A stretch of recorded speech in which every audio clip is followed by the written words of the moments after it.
May 6th, 2026. Good evening, everyone. Imagine a 16-year-old named Leo. He was the kind of student who always had a witty comeback and never missed a soccer practice. To his teammates, he was the anchor. To his parents, he was their steady rock. But beneath the surface, Leo was struggling with a poly crisis of global stress and personal isolation that felt he couldn't share. One Tuesday evening, without a single note or warning, Leo took his own life. His story isn't just a tragedy for his own family, it is a reflection of a silent epidemic claiming the lives of our peers every single day. While we often think of these stories as rare, the data tells a different story. In 2024, suicide was the second leading cause of death for young people aged 15 to 24 in the United States. And every completed suicide, approximately 135 people are intimately exposed to the trauma. Today, I'm here to persuade you to join the movement and prevent teen suicide and prevent the mental health of our generation. To do this, I will first cover the devastating problems associated with teen suicide, second, the complex causes of this crisis, and finally, by the large scale and personal solutions we can implement today. The impact of teen suicide extends far beyond the loss of a single life. It creates a cascade of unnecessary death and a significantly decreased quality of life for survivors. Beyond the estranging mortality rates, the American Association of Sociology reported in 2026 that roughly 700,000 adolescents aged between 12 and 17 attempted suicide in 2024 alone. We are seeing major demographic disparities as well. As KFF noted in 2026, while the overall rates saw a slight decline recently, suicide rates among Black young adults aged 2024 surpassed those of their white peers for the first time, signaling a growing crisis in the marginalized community. Each death leaves behind depression and their own suicidal ideation, creating a cycle of emotion trauma that ripples through entire school and neighborhoods.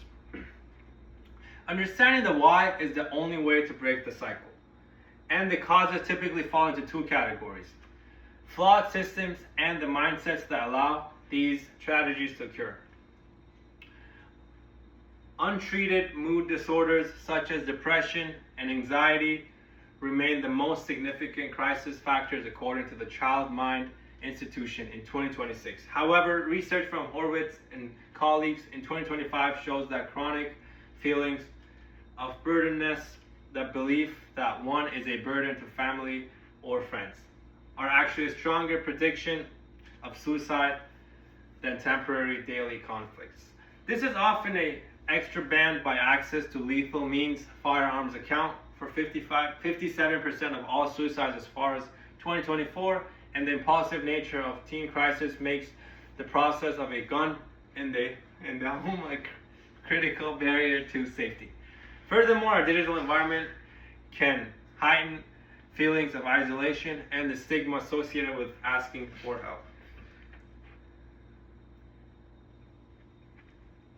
Fortunately, we have the chance to solve these problems by directly addressing the barriers we have identified. On a large scale, we must advocate for evidence-based initiatives like the Signs of Suicide program, which uses federal funding to provide mental health screening in the middle and high schools.